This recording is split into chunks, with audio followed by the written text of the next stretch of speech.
दोस्तों, जापान का कल्चर जो हॉरर मूवीज के लिए है वो कुछ ऐसा है कि हर कहानी में एक श्राप होता है। वो श्राप लेटर जुड़ा हुआ होता है किसी आत्मा से। ये श्राप की कहानियां जापान में सदियों पुरानी है, जहाँ पे पुराने दिनों में जापानीज लोगों को लगता था कि अगर कुछ उनके साथ बुरा हो रहा है तो जरूर उनके साथ नोरोई का पंगा होगा। और नोरोई का मतलब ही होता है श्राप। उसी समय से आज तक डिमोनिक श्रापित कहानियां जापान में मौजूद है। और आज की creepy latest Japanese horror movie होंतो नियाता कोवाई हनाशी उन्हीं श्रापित कहानियों में से 7 कहानियां हमें सुनाएगी। दोस्तों, होंतो नियाता कोवाई हनाशी एक फिल्म सीरीज है जिसमें काफी सारी मूवीज है। तो कमेंट करके बताना कि अगर आप भी और मूवीज देखना चाहते हो इस फिल्म सीरीज से। चैनल पे नए हो तो वीडियो को लाइक करो, चैनल को सब्सक्राइब करो और इंस्टा को जाके फॉलो करो, क्योंकि डिमोनिक आर्काइव्स चैनल लाकर देता है बेस्ट हॉरर रिकैप्स। और अब हम बिना देर करते हुए चलते हैं सीधा होंतो नियाता कोवाई हनाशी मूवी की एक डरावनी डिमोनिक कहानी की तरफ। तो ये मूवी शुरू होती है ये बताते हुए कि ये कहानियां सच्ची में जापान में लोगों के साथ घटी थी। यानी कि समझ जाओ सारी कहानियां बेस्ड ऑन ट्रू स्टोरीज है, पर किरदारों के नाम और जगहों के नाम बदल दिए गए हैं। अब पहली कहानी काफी छोटी थी जिसका नाम है योमीमोरी फॉरेस्ट। दोस्तों, जापान में एक जंगल है जहाँ पे लोग खुदकुशी करने जाते हैं और ये घटना वहीं घटी थी। हम मिलते हैं मिसाको और उसके दोस्त हीरामुरा से। ये दोनों आए हुए थे उस जंगल को यूं ही मजे मजे में एक्सप्लोर करने, और जल्दी उनका मजा डर में बदल जाता है क्योंकि जंगल में कोई तो उनके पास घूम रहा था। वो चीज थी एक ट्रांसपेरेंट हद से ज्यादा क्रीपी आत्मा, जिसे देखकर मिसाको और हीरामुरा की रूह कांप जाती है। दोनों अपनी जान बचाकर भागते हैं, पर मिसाको रास्ते में गिर जाती है और वो आत्मा बिल्कुल पास आ गई थी। हीरामुरा किसी तरीके से अपनी दोस्त को लेकर गाड़ी तक पहुंचता है, पर वो आत्मा बाहर ही थी और गाड़ी स्टार्ट होते ही शीशे के बाहर आ गई थी दर्जनों इविल आत्माएं, क्योंकि ये जंगल आत्माओं से भरा हुआ था। कहानी यही खत्म हो जाती है, पर यह सच्ची घटना थी जिससे ये समझ आता है कि वो दोनों दोस्त जिंदा बच गए थे। अरे भाई, जिंदा नहीं बचते तो कहानी को लोगों को कैसे बताते। अब दूसरी कहानी हमें ले जाती है होक्काइडो नाम की एक जगह पे, और कहानी का नाम है रास्ते का अव्यवस्थित इंसान। कहानी है मीको और उसकी बेस्ट फ्रेंड हिकारी के बारे में।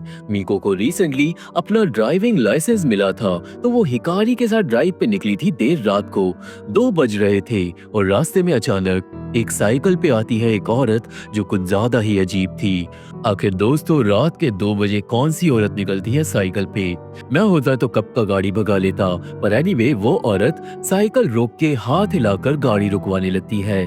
मीको गाड़ी रोक देती है ये सोचकर कि औरत को मदद चाहिए होगी, पर दोस्तों जैसे ही वो औरत गाड़ी के पास आती है वो बदल जाती है एक छोटे बच्चे में, जिससे मीको चौंक जाती है। वो बच्चा बोलता है कि उसे स्टेशन जाना है क्योंकि उसके पापा की गाड़ी का एक्सीडेंट हो गया है। वो लड़का अपनी साइकिल भी रास्ते पे छोड़ने को रेडी था, जो कि अजीब बात है, पर मीको और हिकारी लड़के को गाड़ी में बिठा लेते हैं, अपने साथ ले जाते हैं स्टेशन की तरफ। अब दोस्तों, आप सोच रहे हुए कि क्या फालतू बात है, पहले औरत थी फिर बच्चा बन गया और फिर भी उन दोनों लड़कियों ने गाड़ी में बिठा लिया। वेल, इसके पीछे एक थ्योरी है। होता यह है कि जब भी इंसानों के साथ पैरानॉर्मल चीजें होती है तो उस टाइम पे हमारा ब्रेन ढंग से फंक्शन नहीं करता, हमें कंफ्यूजन होने लगती है और समझ नहीं आता कि क्या हो रहा है। और ये थ्योरी साइंटिफिक फैक्ट्स के साथ बैक्ड अप है। जब भी हमारे साथ पैरानॉर्मल चीजें होती है तो हमारा ब्रेन चले जाता है सर्वाइवल मोड पे, डिटेक्शन मोड पे और हेलुसिनेशन मोड पे, क्योंकि जब भूत सामने आते हैं तो दिमाग को लगता है कि ये हो क्या रहा है, ये नया पंगा कैसे है। ब्रेन के बहुत सारे सिस्टम एक साथ स्टार्ट हो जाते हैं और इसलिए इंसान कंफ्यूज हो जाता है। वो ऐसी हरकतें करता है जो उसे नहीं करनी चाहिए, जैसे कि भूतों का पीछा करना या फिर मीको की तरह उस बच्चे को गाड़ी में बिठा लेना। एनीवे, गाड़ी में बैठने के बाद वो लड़का अजीब सी बातें करने लगता है कि जैसे अब वो मीको के घर जाना चाहता था, और वो ये भी बोलता है कि वो हॉस्पिटल बाद में चले जाएगा, जो कि अजीब बात है क्योंकि उसका पापा हॉस्पिटल में दर्द में पड़ा था। उस बच्चे की क्रीपी बातों से मीको और हिकारी दोनों ही डर जाते हैं और वो उसे स्टेशन पे उतारकर दुम दबा के वहां से भाग जाते हैं, क्योंकि वो समझ गए थे कि वो कोई बच्चा ईविल शक्ति थी। इतना ही नहीं, कुछ टाइम बाद मीको को पता चला था कि उस रोड पे काफी लोगों को एक बच्चा और एक औरत दिखाई देते हैं रात के टाइम, जो शायद एक कार एक्सीडेंट में मारे गए थे। और इसी के साथ ये सच्ची कहानी खत्म हो जाती है। अब तीसरी कहानी का नाम है सीधे कंधे वाली औरत। ये कहानी है ताकेशी नाम के लड़के की जो बेचारा परेशान था क्योंकि उसे जॉब नहीं मिल रही थी। ताकेशी के साथ साथ हम उसके दोस्त शोता से भी मिलते हैं और उन दोनों की बातों से हमें पता चलता है कि ताकेशी की एक गर्लफ्रेंड है मामी, जो उसके साथ 2 साल से है। पर आजकल ताकेशी जब भी मामी के साथ होता है उसे थकावट रहती है शरीर में। ताकेशी मामी से ब्रेकअप करना चाह रहा था पर अभी तक उसे मौका नहीं मिला था। अब शाम को ताकेशी मामी से मिलता है और वो उसे ब्रेकअप के लिए बोलने ही वाला था कि तभी मामी सीरियस हो जाती है और ताकेशी के सीधे कंधे के पीछे देखने लगती है। असल में मामी को एक अजीब औरत कंधे के पीछे दिखाई दे रही थी। वो ताकेशी को बताती है कि उसके कंधे के पीछे उसे एक औरत दिख रही है जिसने लाल और नीले रंग की ड्रेस पहनी हुई है। सीन को डरावना बनाने के लिए डायरेक्टर ने ताकेशी के पीछे एक क्रीपी लड़की भी बिठा दी थी, जो मेरे को तो पहले लगा कि भूत होगी, पर देन वो अपने फोन पे बात करते हुए चले जाती है, जो कि काफी क्लेवर सीन था। एनीवे ताकेशी यकीन नहीं करता मामी की बातों पे, पर मामी ताकेशी को कैफे से बाहर ले जाती है।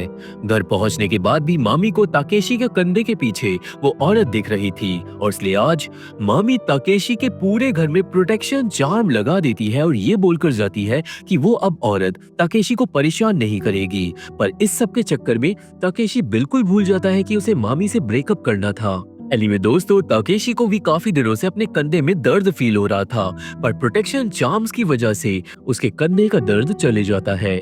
इसके बाद कुछ दिनों तक ताकेशी मामी को इग्नोर करने की कोशिश करता है, पर एक दिन मामी कॉल करती है सुबह सुबह और बताती है कि उसके सपने में उसे वो आत्मा दिखाई दी थी जो ताकेशी के पीछे पड़ी हुई है।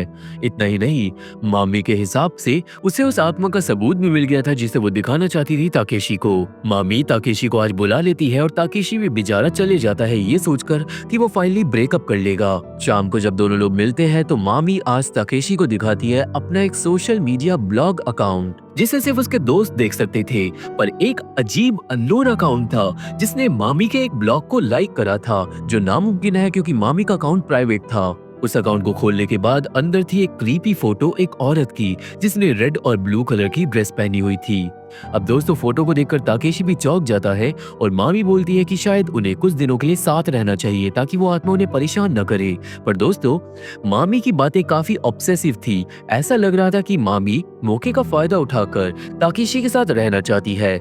एनीवे ताकेशी मामी के साथ नहीं रहना चाहता था, पर इससे पहले ताकेशी मामी से ब्रेकअप कर पाता, मामी को फिर से दिखाई देने लगती है वो क्रीपी आत्मा, जिससे उनकी डेट फिर से खत्म हो जाती है। बेचारा ताकेशी अब अगले कुछ दिनों तक परेशान रहने लगा था और एक दिन एक रोड पे सारे लोग उसके आसपास से अचानक गायब हो जाते हैं और फाइनली वो क्रीपी आत्मा आ जाती है ताकेशी के पीछे।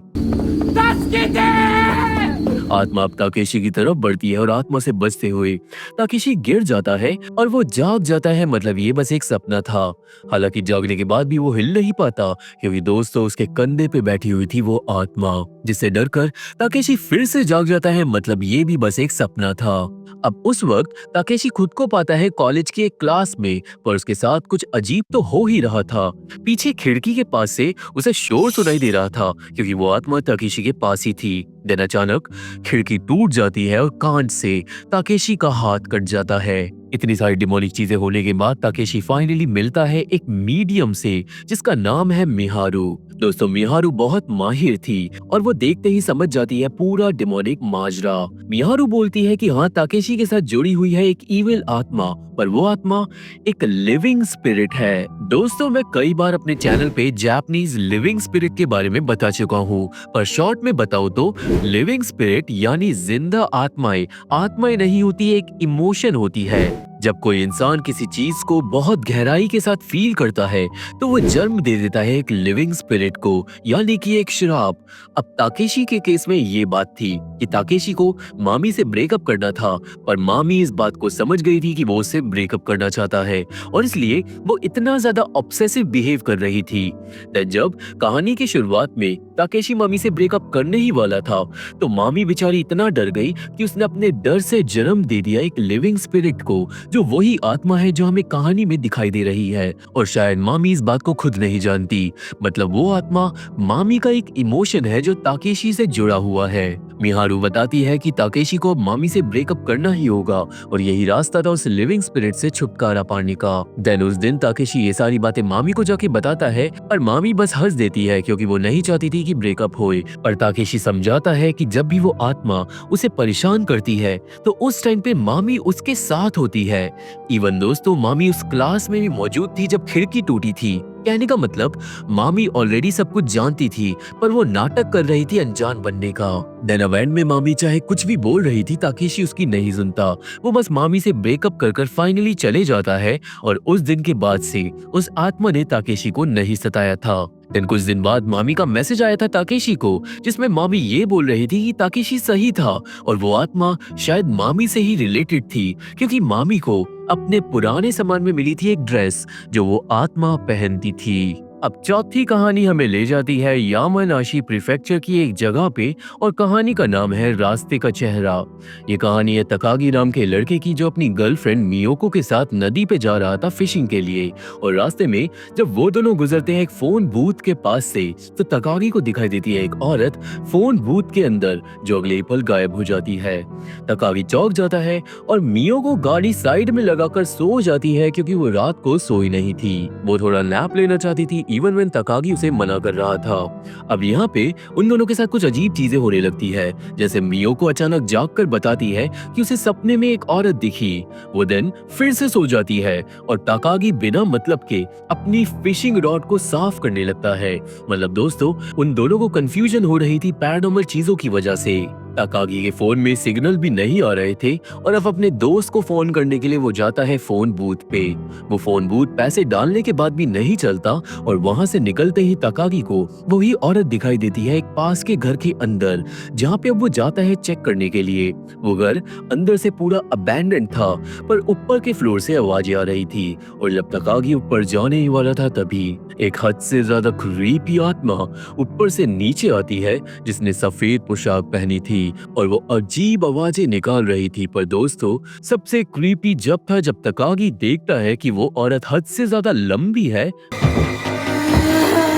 और उसका सर कटा हुआ है। तकागी अब भागता है अपनी जान बचाकर वापस गाड़ी में और घर से निकलते ही बाहर रात हो गई थी। मतलब टाइम का भी कोई सेंस नहीं था। तकागी ने जो घर के अंदर एक्सपीरियंस किया वो कुछ पलों का मूवमेंट था पर घर के बाहर घंटे बीत गए थे। वो जाकर मियोको को जगाता है जो सपने में भी उसी औरत को ही देख रही थी। पर जागने के बाद मियोको जैसी गाड़ी ऑन करती है तभी की गाड़ी के बाहर रखा हुआ था उस औरत का कटा हुआ सर। दोनों ही वापस घर भागते हैं पर एंड में जब वो गाड़ी से उतरते हैं तो उन्हें मिलते हैं इविल हाथों के निशान गाड़ी के चारों ओर और यानी दोस्तों वो आत्मा उनके साथ घर आना चाहती थी पर अच्छा हुआ कि उन्होंने दरवाजा नहीं खोला था और ये सच्ची घटना यही खत्म हो जाती है। अब पांचवी कहानी का नाम है द प्राइस ऑफ रिजेंटमेंट। ये कहानी है नाओमी नाम की लड़की की जो काम करती थी एक डिपार्टमेंटल स्टोर में और उसकी परफॉर्मेंस काफी अच्छी थी। पर नाओमी की एक कोवर्कर थी असामी जो दूसरे लोगों के कस्टमर्स को छीन लेती थी। इसी वजह से असामी को कोई भी पसंद नहीं करता था। उस दिन सब लोग अपनी अपनी परफॉर्मेंस को देख रहे थे कि किसने कितना अच्छा परफॉर्म करा है और नाओमी ने काफी सारी सेल्स करी थी। तभी एक लड़की देखती है असामी की परफॉर्मेंस और दोस्तों कस्टमर चुराने के बाद भी असामी की परफॉर्मेंस अच्छी नहीं थी। वो लड़की असामी का मजाक उड़ाती है पर असामी ये सब सुन लेती है। अब नाओमी को असामी के लिए थोड़ा बुरा लगता है और इसलिए वो काम के बाद असामी को बोलती है सबके साथ डिनर पे चलने के लिए पर असामी बस घर भाग जाती है बिना कुछ बोले। देन कुछ दिनों बाद नाओमी का एक इम्पोर्टेंट डॉक्यूमेंट फोल्डर एक लड़की श्रेडर में नष्ट कर रही थी पर सही टाइम पे नाओमी उसे रोक देती है। हालांकि दोस्तों उस लड़की के हिसाब से उसे लगा कि ये डॉक्यूमेंट्स बेकार है क्योंकि असामी ने बोला था डॉक्यूमेंट्स को नष्ट करने के लिए। बेसिकली असामी शायद नाओमी से नफरत कर रही थी। अब बात यहाँ से आगे बढ़ने लगती है।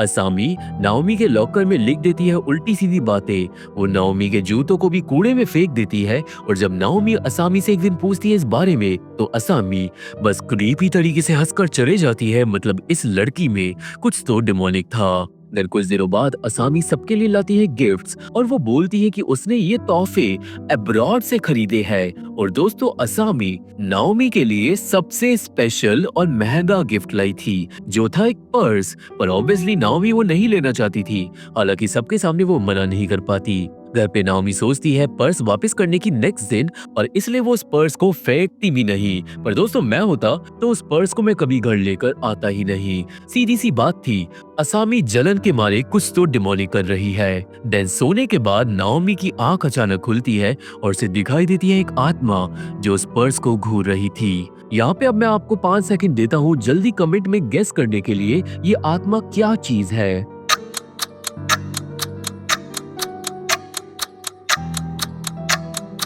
अब जिन लोगों ने गेस किया कि ये आत्मा एक लिविंग स्पिरिट है, तो फाइनली वो इस बात को समझ गए हैं। नाओमी के ऊपर असामी ने छोड़ दी थी अपनी एक लिविंग स्पिरिट जो बनी थी असामी की जलन की भावना से, और ये लिविंग स्पिरिट उस पर्स से जुड़ी हुई थी जो नाओमी को बार बार बोल रही थी, शिन्ने शिन्ने शिन्ने, यानी कि नरक में जाओ। उस रात के बाद से नाओमी ढंग से सो नहीं पाती। उसकी तबीयत और काम पे परफॉर्मेंस दोनों खराब हो जाती है। नाओमी की दोस्त थी एक मिया जो नाओमी को एक दिन घर भेज देती है और वो दिन उस रात को उससे मिलने आती है। उनकी बातों से पता चलता है कि डॉक्टर्स भी नहीं समझ पा रहे कि नाओमी के साथ क्या दिक्कत है। एंड देन मिया को दिखाई देता है वो महंगा पर्स। मिया बहुत ज्यादा खुश होती है उसे देखकर, और इसलिए एक दिन के लिए मिया उस पर्स को अपने घर ले जाती है। पर अगले दिन वो वापस आती है एक तगड़े सच के साथ। मिया को पर्स में मिला था एक छिपा हुआ कागज जिस पे खून से कुछ लिखा हुआ था। नाओमी समझ जाती है कि असामी ने उसे श्राप दिया है, क्योंकि असामी नाओमी को बर्बाद करना चाहती थी उसकी अच्छी परफॉर्मेंस से जलन खा के। श्राप से बचने के लिए नाओमी अब खुद को जाकर ब्लेस करवा लेती है और उस पर्स को फाइनली फेंक देती है। ऐसा होते ही नाओमी की तबीयत ठीक हो जाती है और वो वापस काम पे खुशी खुशी जाने लगती है। पर दोस्तों अचानक असामी नौकरी छोड़ देती है। नाओमी को पता चलता है कि असामी बुरी तरीके से बीमार हो गई है, और फिर कुछ महीनों बाद नाओमी के सामने से असामी निकल रही थी जिसकी हालत बहुत ज्यादा बेकार थी। यानी कि जो श्राप असामी ने नाओमी को दिया था वो उस पर उल्टा भारी पड़ गया, और इसलिए कहते हैं कि कभी भी किसी के साथ बुरा नहीं करना चाहिए। अब 6th कहानी का नाम है एस कॉपर माइन की औरत। ये कहानी है कयाको नाम की एक लड़की की जिसका टोक्यो से एक गांव में ट्रांसफर हुआ था। वो लाइफ इंश्योरेंस बेचने का काम करती थी और उसका नया पार्टनर था हारू। कुछ टाइम से कयाको परेशान थी सिंस उसे नई जगह पे ढलने में टाइम लग रहा था, और एक दिन हारू और कयाको वापस घर जाते हुए एक रास्ता गलत ले लेते हैं और वो पहुंच जाते हैं एस कॉपर माइन नाम की एक जगह पे जो पूरे गांव में हॉन्टेड मानी जाती है। कयाको परेशान थी तो वो फ्रेश हवा खाने के लिए गाड़ी से उतर जाती है और पहुंच जाती है गुफा के मुंह के पास। वहां गेट पे अजीब विचक्राफ्ट वाली चीजें लगी हुई थी और वो दरवाजा लॉक्ड भी नहीं था। एंड देन कयाको को लगने लगता है कि कोई इसे अंधेरे से घूर रहा है, और इसलिए डरकर कयाको हारू के साथ तुरंत भागती है घर। अब अगले दिन बॉस सबको डांट मारता है क्योंकि उसे अपनी लाइफ इंश्योरेंस कंपनी में सेल्स का टारगेट पूरा करना था, और सबसे परेशान कयाको थी क्योंकि उसकी परफॉर्मेंस सबसे ज्यादा खराब थी। इतना ही नहीं, बॉस कयाको को पर्सनली बोलता है बेटर परफॉर्म करने के लिए। एंड देन कयाको को बॉस की रिफ्लेक्शन में दिखाई देता है क्रीपी मास्क बॉस के मुंह पर, और ये मास्क उस गुफा के दरवाजे पे भी लगा हुआ था। देन उस दिन कयाको बॉस को अपनी गाड़ी साफ करते हुए देखती है बड़ी अजीब तरीके से, और हारू भी कयाको से ढंग से बात नहीं कर रहा था। कुछ दिन बाद बॉस हॉस्पिटल में एडमिट हो जाता है, और जब कयाको बॉस से मिलने जाती है तो हारू कयाको को उससे मिलने नहीं देता। हारू की आंखों में डर साफ साफ झलक रहा था, और कुछ दिन बाद हारू भी काम पे आना बंद कर देता है। दोस्तों मेरे ख्याल से हारू और कयाको उस श्रापित जगह से कोई श्राप अपने साथ ले आए थे, और इसलिए उनके ऑफिस में डिमोनिक चीजें हो रही है, और ये बात हारू समझ गया था। देन कयाको हारू से मिलने जाती है उसके घर, और दरवाजा खोलते ही हारू गिर जाता है, पर फाइनली वो बताता है असली बात। हारू निकाल के लाता है वही डिमोनिक मास्क और बताता है कि कुछ दिन पहले हारू और बॉस दोनों गए थे एस कॉपर माइन को एक्सप्लोर करने, और बॉस चले गया था उस गुफा के अंदर जहाँ पे से वो ये मास्क घर ले आया था। कहने का मतलब सारी गलती बॉस की थी। वो मास्क लाया था और इसलिए उसके चेहरे पे मास्क था, और अब वो हॉस्पिटल में एडमिट है। हारू की तबीयत भी श्राप की वजह से ही खराब हो रही थी, पर अब कयाको को लगता है कि अगर उस दिन वो गाड़ी से नहीं उतरी होती तो शायद बॉस को लेटर ऑन पता ही नहीं चलता उस माइट के बारे में, और इसलिए अब कयाको मास्क को उठाती है और वो हारू के साथ निकल जाती है मास्क वापस करने। वो दोनों जल्दी माइन पे पहुंचते हैं, पर रास्ते में ही हारू की हालत बहुत ज्यादा खराब हो जाती है। कयाको अब अकेले निकालती है मास्क को और वो उस मास्क को वापस करने के लिए घुस जाती है उस श्रापित गुफा के अंदर, और काफी गहराई में जाकर उसे मिलती है एक आल्टर जिसमें बहुत सारे मास्क रखे हुए थे। एक मास्क गायब था जो कयाको के पास था, तो वो अब चुपचाप मास्क को वापस रख देती है। वो दिन भागती है बाहर के लिए, पर तभी कयाको को दिखाई देती है एक चुड़ैल जो आने लगती है उसकी तरफ। चुड़ैल से डर के कयाको भागती है, और दोस्तों मेरे ख्याल से इसी चुड़ैल ने गुफा के अंदर जादू टोना करा होगा। गुफा से निकलते ही कयाको को हारू मिलता है जो काइंड ऑफ पोजेस्ड हो गया था। कयाको किसी तरीके से हारू को होश में लाती है, पर वो चुड़ैल अब गुफा के बाहर आ गई थी। चुड़ैल से बच के किसी तरीके से दोनों भागते हैं, और पहाड़ से बाहर निकलते ही हारू की तबीयत ठीक होने लगती है। पर दिन अचानक वो चुड़ैल उन्हें गाड़ी के पीछे चिपकी हुई दिखाई देती है, जिससे दोनों की रूह कांप जाती है। इतना ही नहीं, घर पहुंच के उन्हें गाड़ी पे एक बहुत बड़ा काला धब्बा भी दिखाई देता है। पर श्राप फाइनली खत्म हो गया था। ऑफिस में सब कुछ बैक टू नॉर्मल हो जाता है, और कुछ टाइम में कयाको भी काम को ढंग से करना सीख जाती है। पर एक दिन जब हारू और कयाको जाते हैं बॉस से हॉस्पिटल में मिलने, तभी कयाको को बॉस की जगह दिखाई देती है वो चुड़ैल। मतलब वो चुड़ैल बॉस से चिपक गई थी। पर ये प्रॉब्लम बॉस की थी, कयाको की नहीं थी, क्योंकि कयाको की कहानी यही पे खत्म हो जाती है। अब 7वीं कहानी का नाम है a room with a reason. ये कहानी है माई नाम की एक लड़की की जो रेस्टोरेंट में काम करती थी, और कॉर्पोरेट ने माई को भेजा था एक दूसरी ब्रांच में कुछ काम संभालने के लिए। माई को रहने के लिए घर दिया गया था, और मकान मालकिन माई को वो घर दिखा रही थी। पर घर में एक कमरे में कोने में माई को दिखाई देता है एक प्रोटेक्शन चार्म का निशान, जैसे वहां से किसी ने प्रोटेक्शन चार्म को निकाला हो, और उसे अपने आसपास एक इविल आत्मा की प्रेजेंस फील होती है। बेसिकली ये घर हॉन्टेड था। माई को इस घर पे शक भी था, क्योंकि दोस्तों कुछ टाइम पहले माई की एक सीनियर नाओमी को भी इस घर में रहने के लिए भेजा गया था, पर वो 3 दिन बाद ही वापस आ गई थी और वो डरी हुई थी। एनीवे, माई के साथ दिन में सब ठीक रहता है, पर उस रात को उसे सुनाई देती है एक हाई पिच्ड आवाज, और जब वो जागती है तो उसे स्लीप पैरालिसिस हो जाता है। एंड देन उसे दिखाई देती है वो आत्मा, जिससे वो डर जाती है।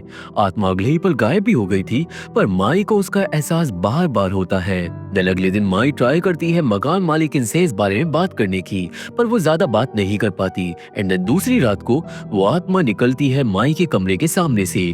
माई जाग जाती है, एंड तभी लाइट चली जाती है। माई को एक बार फिर से हो जाता है स्लीप पैरालिसिस, जिसके बाद वो क्रीपी आत्मा सामने आती है और बार बार बोलती है एक ही बात, मुझे दर्द हो रहा है, मुझे दर्द हो रहा है। बेसिकली इस घर में जरूर कोई बुरी तरीके से मरा होगा। एंड देन अचानक वो आत्मा माई के कान में आकर बोलती है कि मैं तुझे अपने साथ ले जाऊंगी। आत्मा देन माई का गला दबाने लगती है, पर एनीवे माई किसी तरीके से रात सरवाइव कर जाती है, और अगली सुबह वो नाओमी को मैसेज करती है। नाओमी बताती है कि उसके साथ भी सेम चीज हुई थी, और ये सब जब स्टार्ट हुआ था जब नाओमी ने दीवार पे लगे हुए प्रोटेक्शन चार्म्स को हटा दिया था। कहने का मतलब वो सारे चार्म्स नाओमी नहीं हटाए थे। माई इसके बाद समझदारी का काम करती है, वो घर को छोड़ देती है और वो वापस चले जाती है अपने असली घर, और इस सच्ची घटना के साथ ये मूवी खत्म हो जाती है। तो ये थी एक्सप्लेनेशन होन्तो नियत्ता कोवाई हलाशी 2025 मूवी की, और मुझे आशा है कि आप सभी को मूवी समझ आ गई होगी और मेरी वीडियो पसंद आई होगी। इस चैनल के अपडेट पाने के लिए आप लोग टेलीग्राम को ज्वाइन करो, मेरे इंस्टाग्राम को जाके फॉलो कर लो, जहाँ पे मैं लोगों से पर्सनली बात करता हूँ। वीडियो को लाइक करो, उसे शेयर करो अपने दोस्तों के साथ, और चैनल को सब्सक्राइब करना भी बिल्कुल मत भूलना, क्योंकि डिमोनिक आर्काइव चैनल लाकर देता है बेस्ट हॉरर रिकैप्स। और अब मैं आपसे मिलूंगा अपनी अगली वीडियो में, तब तक के लिए थैंक यू, बाय बाय।